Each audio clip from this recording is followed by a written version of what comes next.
This is Lab 5, dealing with the falling Slinky scenario.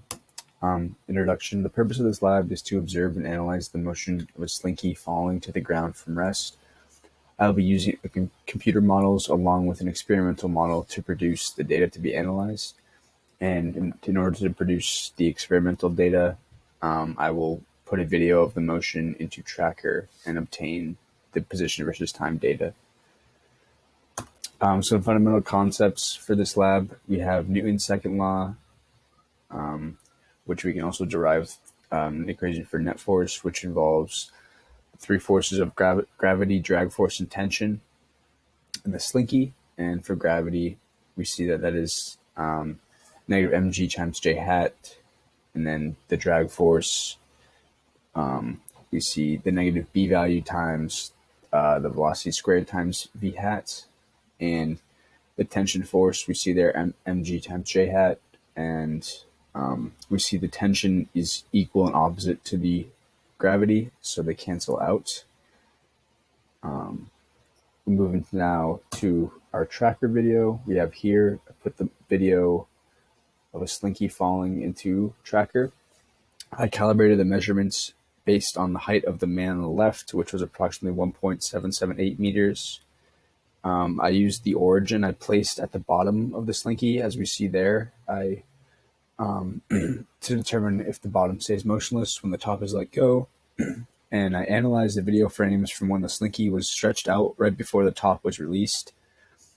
And I stopped the video when the Slinky hit the ground. And as you see from the red dots there, I put each point mass at the bottom of the Slinky to record its position in the y direction until it hit the ground. And now we move into the initial conditions for our computer model, which were obtained from the Tracker. We have the mass of the Slinky to be 0.225 kilograms, and the initial position was obtained from analyzing the data from the Tracker. In the x, we had 0, negative 7.73 times 10 to the negative third, 0 meters for the initial position vector. And since it's released from rest, we see the initial velocity to be 0. Now I'll move into the glow script code. This slide just shows these conditions I just reiterated into the code. I changed the mass, position, and velocity to determine the b value to compare the two models. And there was 2 while loops used. One before the top of the Slinky hit the bottom, which you see that time is less than 6.9 seconds, which was also obtained from the Tracker video. And from that point to the ground, which was when time was less than 9.733 seconds.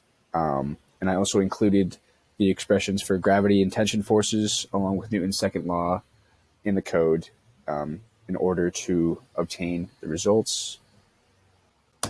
And we see these two plots, the one on the left being from the glow script code and the one on the right being from the Tracker data put into Excel.